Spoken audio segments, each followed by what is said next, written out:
एक विद्यालय में मतलब 200 बच्चे हैं और वहाँ पे शिक्षक मात्र है कि हम तुरंत तत्काल वहाँ पे डीएसपी साहब को फ़ोन किए। झारखंड के हर कोना में जाइए, आप देखते होंगे कि मुसलमान होने के नाम पर उसको मार दिया जाता है। तो सब बच्चा लोग को बोलेंगे जाओ बाबू कहीं पर काम उम करो, यहाँ पर तुम लोग को पढ़ने की जरूरत नहीं है, क्योंकि सरकार नहीं चाहती कि गरीब का बच्चा पढ़े। और आदाब, नमस्कार, जोहार। मैं मारूफ मीडिया आपके साथ उपस्थित। आज हमारे साथ जुड़े हैं जेएल कैंप से पूर्व धनबाद लोकसभा प्रत्याशी इखलाक अंसारी जी। तो चलिए आज इनसे जानते हैं, क्योंकि उनके पार्टी में आजकल 2-4 जो मुद्दे हैं जो कि बहुत ही ज़्यादा ट्रेंडिंग में चल रहे हैं। तो चलिए आज हमारे साथ उपस्थित है, तो चलिए पूछते हैं कि ये मुद्दा किसके लिए है। तो सबसे पहले कि आप बताइए कि आपके पार्टी से जो है निशा भगत जी को जो है पार्टी से निकाल दिया गया, तो उसका कारण क्या है?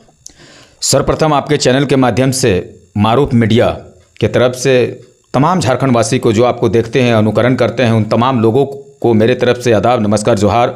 और तमाम लोगों से हम एक अनुरोध करेंगे कि आप एक नया चैनल खोले हैं। नया चैनल में, और मीडिया का काम होता है जो देश का एक चौथा स्तंभ होता है, फोर्थ पिलर ऑफ नेशन कहा जाता है। तो उन लोगों से भी कहेंगे कि कम से कम आप लोग एक पारदर्शिता कर रहे हैं, ट्रांसपेरेंसी कर रहे हैं, लोगों का मुद्दा को दिखा रहे हैं। और आपका एक सवाल रहा है कि निशा भगत का, तो निशा भगत नो डाउट हमारे पार्टी में थी। और आप भी ये चीज़ जानते हैं कि हर दल पे जो भी लोग होते हैं उनको ये संवैधानिक अधिकार होता है कि आप अपना किसी भी दल पे, किसी भी पार्टी में रह करके आप अपनी बातों को उठा सकते हैं। तो चाहे वो निशा भगत हो या फिर जेल कैंप में जो भी लोग हो, तो उन लोग अगर अपनी बातों को उठाते हैं तो किसी दूसरे को ये कतई ये मतलब शोभा नहीं देता है कि आप उस पर कटाक्ष कीजिए। मैं भी एक अल्पसंख्यक समुदाय से बिलोंग करता हूँ। आज अगर मेरे समुदाय में मॉब लिंचिंग का मामला होता है, किसी भी जगह पर, आप झारखंड के हर कोना में जाइए, आप देखते होंगे कि मुसलमान होने के नाम पर उसको मार दिया जाता है। तो ये मेरी नैतिक जिम्मेदारी है कि कोई दूसरा मेरा बात को ना उठा करके, बल्कि मेरा ये कर्तव्य बनता है कि मैं अपने कौम का बात उठाऊं, मैं अपने कौम के लिए लड़ूं। तो हर दल, हर पार्टी, हर लोग इस चीज़ को करते हैं। तो इसीलिए ये बहुत बड़ा फैक्टर नहीं होता है। अगर निशा भगत जी हमारे पार्टी में आई थी, हमारे पार्टी में से उसको हमारे सुप्रीमो के द्वारा निष्कासित कर दिया गया, तो ये सब बहुत बड़ा बात नहीं होता है। पार्टी एक ऐसा क्षेत्र होता है जहाँ लोग आते हैं और लग जाते हैं। तो जैसे कि अभी थोड़ा देर पहले चिरोड़ी गांव में एक मुद्दा था, जैसे कि 200 बच्चा को पढ़ाने के लिए मात्र एक टीचर है उस स्कूल में। तो ऐसे मुद्दा जो है इस पंचायत में, छोड़िए पूरा ब्लॉक, पूरा जिला लेवल में काफ़ी ज़्यादा स्कूल ऐसे हैं। तो इसका घटना कब तक समाधान होगा? नहीं, चिरोड़ी पंचायत में भी हम लोगों के साथ ऐसे एक कैजुअल मीटिंग था मेरा। वैसे भालबेड़ा आने के क्रम में उस गांव के लोगों ने फ़ोन किया कि दादा आपसे मिलना चाहते हैं। तो हम बोले ठीक, आते हैं। तो वहाँ पर जब गए तो हमको ये विश्वास भी नहीं था कि उस गांव में कम से कम 150 लोग कम से कम इंतजार कर रहे होंगे भेंट करने के लिए। भेंट किए तो उन लोग एक मुद्दा हमको दिए कि स्कूल, और स्कूल एक ऐसा चीज़ होता है, यानी शिक्षा और स्वास्थ्य मतलब एक राज्य का पिलर होता है, यानी बैकबोन होता है। तो वहाँ पर जैसे गए तो एक मास्टर साहब थे, और हमको ये मालूम भी था कि ऐसा सवाल मास्टर की तरफ से ही आएगा कि हमारे इस क्षेत्र पर एक विद्यालय में मतलब 200 बच्चे हैं और वहाँ पे शिक्षक मात्र है कि हम तुरंत तत्काल वहाँ पे डीएसपी साहब को फ़ोन किए, आपका डीओ साहब को फ़ोन किए। तो डीएसपी साहब बोले कि इखलाक जी इसमें चिंता का विषय नहीं है, हम 2 सप्ताह हमको समय दीजिए, 2 सप्ताह के अंदर में हम वहाँ पर शिक्षक की नियुक्ति कर देंगे। और सारे लोगों ने देखा भी इस चीज़ को, क्योंकि मतलब हम जो टेलीफोनिक के माध्यम से डीएसपी साहब से बात कर रहे थे, मतलब ऐसा नहीं कि मतलब इसको बना बनाया बात बोल रहे हैं, बाकायदा वो चीज़ स्पीकर मोड में था, सब लोग सुने।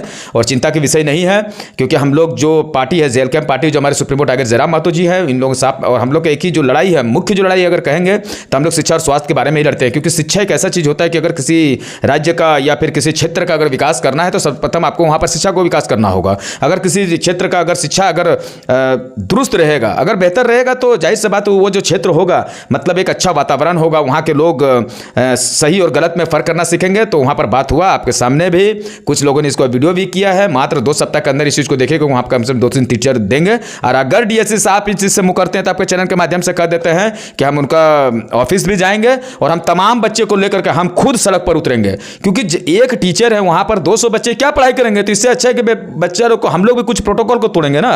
वो सब बच्चा लोग को बोलेंगे जाओ बाबू कहीं पर काम उम करो, यहाँ पर तुम लोग को पढ़ने की जरूरत नहीं है, क्योंकि सरकार नहीं चाहती कि गरीब का बच्चा पढ़े।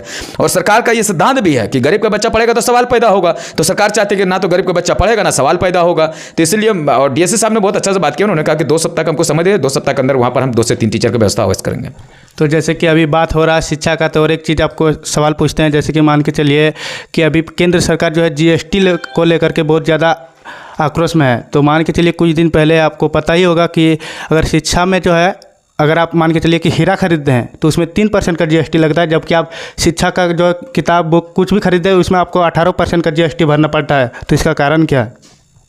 देखिए, मेरा जवाब अन्य लोगों से भिन्न जवाब रहता है। तो जीएसटी में हम चाहेंगे कि एकदम ही ट्रिपल, शिक्षा जगत में कम से कम ट्रिपल जीएसटी लगाए। लेकिन सरकार की भी नैतिक जिम्मेदारी बनती है कि अगर प्राइवेट स्कूल में बच्चे नहीं जाएंगे तो आपको सरकारी स्कूल को इतना सुंदर ढंग से उसको दुरुस्त करना होगा कि गांव के बच्चे लोगों को, गरीब बच्चे लोगों को कम से कम बाहर में प्राइवेट स्कूल में ना जाना पड़े। क्योंकि आप लोग एक चीज़ देखते होंगे कि शिक्षा जो होता है आज प्राइवेट स्कूल में एक व्यापार बन के रह गया है। वो मतलब एक शिक्षा नहीं बल्कि एक व्यापार को समझिए, और एक मास में चलता है, बहुत बड़ा व्यापार के रूप में चलता है। तो इसलिए जीएसटी अगर लगाते हैं तो सरकार जीएसटी लगाए, स्वतंत्र है, लेकिन सरकार की भी ये नैतिक जिम्मेदारी है कि कम से कम बीडीओ, सीईओ, एसपी, डीएसपी का भी बच्चा कम से कम सरकारी स्कूल में पढ़े। अगर आप कहते हैं कि मेरा शिक्षा, जो सरकारी स्कूल का जो शिक्षा है वो बहुत बेहतरीन है, तो फिर सरकारी पदाधिकारी के बच्चे को भी सरकारी स्कूल में पढ़ना चाहिए। और आप शिक्षा पे जीएसटी लगा रहे हैं तो जीएसटी मेरे अंदाज से डबल नहीं ट्रिपल लगाइए, लेकिन आपका सरकारी स्कूल का व्यवस्था इतना सुंदर ढंग से होना चाहिए कि गरीब लोग या फिर कोई भी आम आदमी कभी नहीं चाहेगा कि मेरा बच्चा प्राइवेट स्कूल में पढ़े। प्राइवेट स्कूल में अगर बच्चे माइग्रेट करते हैं या फिर गार्जियन उसके तरफ अग्रसर होते हैं तो कारण एक ही होता है कि सरकारी स्कूल में पढ़ाई नहीं होता है। तो जब सरकारी स्कूल को पढ़ाई दुरुस्त हो जाएगा तो फिर लोगों को क्या जरूरत है प्राइवेट स्कूल में जाना। प्राइवेट स्कूल में देखते होंगे 3,000, 4,000, 5,000, 10,000 का किताब लग जाता है, 10-15,000 रुपया उसका फीस लग जाता है, 4-5,000 रुपया उसका बस का फेयर लग जाता है। तो इसीलिए सरकार का यह नैतिक जिम्मेदारी बनता है कि सरकारी स्कूल को ठोस बनाए, ठोस बनाए इस चीज़ को।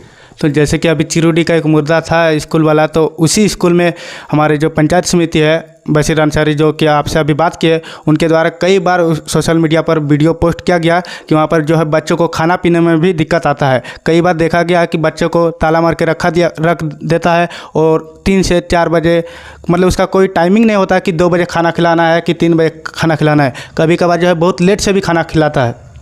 नहीं, ये देखिए एक बड़ा ही मतलब संगीन मामला को आप बता रहे हैं। तो इसका जो वहाँ पर भी स्कूल में देखते होंगे एक अध्यक्ष होता है, आपका गांव का मुखिया होता है, और ये अध्यक्ष का जिम्मेदारी बनता है कि स्कूल में कौन चीज़ का भोजन बच्चा लोग को दिया जा रहा है। अध्यक्ष का काम क्या है कि मतलब आपका मिड डे मील में आपका क्या क्या मेनू है उस चीज़ को आप दीजिए। और अगर ऐसा चीज़ कहीं हो रहा है कि बच्चे को मतलब बाहर से कुंडली लगा देना या फिर उसको बंद कर देना, उसका खान पान में थोड़ा सा मतलब नज़रअंदाज करना, खान पान अच्छा से नहीं देना, आपका जो मिड डे मील में जो रूटीन होता है कि किस प्रकार का भोजन दिया जाएगा, ये सब चीज़ नहीं करते हैं तो जाहिर सी बात है उन लोग अपराध कर रहे हैं।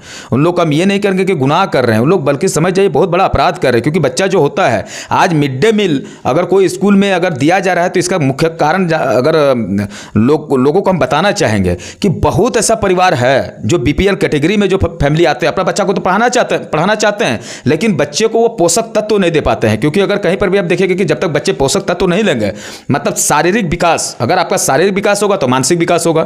तो बच्चा को मानसिक विकास को किस प्रकार से हमको दुरुस्त करना है, तो उसके लिए लोग वहां पर अच्छा भोजन का व्यवस्था करके सरकार के द्वारा। लेकिन इसमें सिर्फ अध्यक्ष नहीं बल्कि आपका इसमें बड़ा बड़ा अधिकारी, चाहे आपका डीएसडी हो, आपका बीओ हो या फिर आपका ब्लॉक लेवल में जितने भी पदाधिकारी होता है, सबका साठ गांठ के साथ मतलब ये चीज़ होता है। तो ये गांव का मामला होता है। गांव के लोगों को हम कहेंगे कि अरे आपका वो संवैधानिक हक है, वो आपका अधिकार है कि आप स्कूल में बिंदास जाइए, आप स्कूल में देखिए कि आपका बच्चे को किस प्रकार का भोजन दिया जा रहा है। अगर कोई इस चीज़ को नहीं दिखाते हैं तो फिर मीडिया जगत है, चौथा स्तंभ होता है देश का, आप लोगों को बुलाया जाए, आप उस चीज़ को दर्शाइए, आप उस चीज़ को दिखाइए, आपका अधिकार है, संवैधानिक अधिकार है। तो अगर कहीं पर ऐसा चीज़ होता है तो समझ जाइए कि मतलब ये गलत काम है, ये अपराध कर रहे हैं। और मुखिया लोग से भी हम निवेदन करेंगे कि अगर ये सब चीज़ आपका पंचायत में होता है तो आपका एक विशेष ध्यान उस पर होना चाहिए। क्योंकि आप ही का क्षेत्र के, आप ही के पंचायत के बच्चे पढ़ रहे हैं। क्योंकि जब हमारे पंचायत के बच्चे, हमारे क्षेत्र के बच्चे जब पढ़ लिख करके मतलब अपना मुकाम को हासिल करेंगे तो सर्वप्रथम आपको भी वो धन्यवाद के पात्र बनेंगे। लोग तमाम गाँववासी को धन्यवाद देंगे या फिर टीचर का, गार्जियन का, जिन लोगों ने उस बच्चे को सहयोग किया सबको वो जरूर ही उस चीज़ को थैंक्स कहेंगे। तो दादा बहुत बहुत धन्यवाद जो कि आपने इस मुद्दे को संज्ञान में लेते हुए इसका उपाय कीजिए, जो कि सबसे पहले चिरोडी का मामला किया है। और आज की इस वीडियो में आप सभी को बहुत बहुत धन्यवाद।